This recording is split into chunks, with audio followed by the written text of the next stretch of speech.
Road అంతా నిర్మానుషంగా ఉంది. అమ్మో, నీళ్ళు వస్తుంది. ఊరు దాటి మనం వెళ్ళగలుగుతామా అన్న భయం. తిరిగి చూస్తే ఎవరూ లేరు. అదే నిర్మానుషం.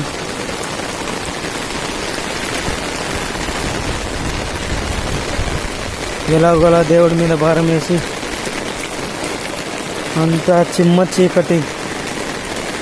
ఈ చీకటిలో ఒక అడుగు ముందుకు వేసుకుంటూ దూరంగా కనిపిస్తున్న వెలుతురులో గొడుగేసుకుంటూ ఈ వానలో తడుచుకుంటూ నా పాదాలు నాకే కనిపించడం లేదు. చూశారు కదా, దూరంగా కనిపిస్తున్న ఆ వెలుగు కోసం నా పరుగు.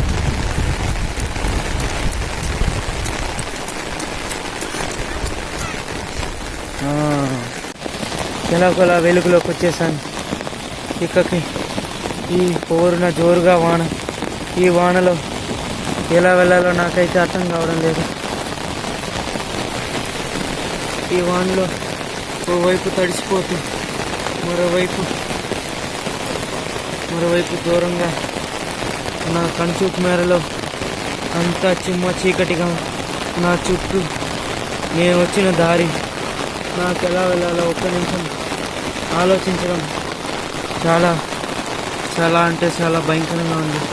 నేను ఇప్పుడు ఎలా వెళ్తానో నాకైతే తెలియడం లేదు. నాకు కనిపించిన ఈ వెలుతురులో నిలబడున్నాను.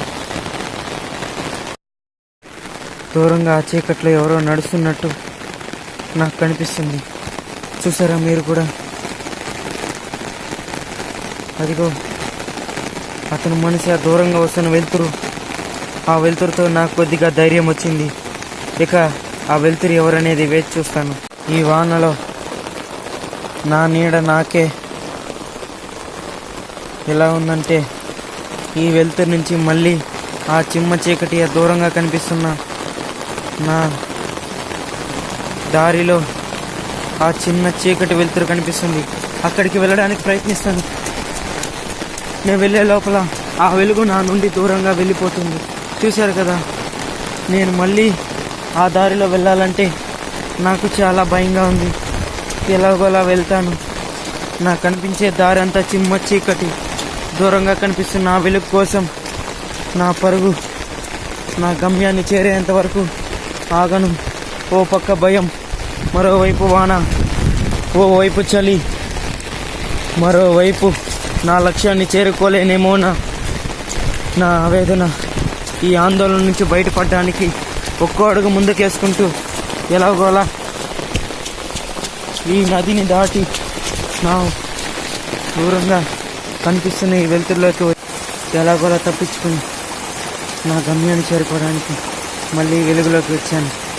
సో ఇంతటితో ఈ కథ ముగింపు. సబ్స్క్రైబ్ చేసుకోవడం మాత్రం మర్చిపోకండి ఫ్రెండ్స్. Thank you.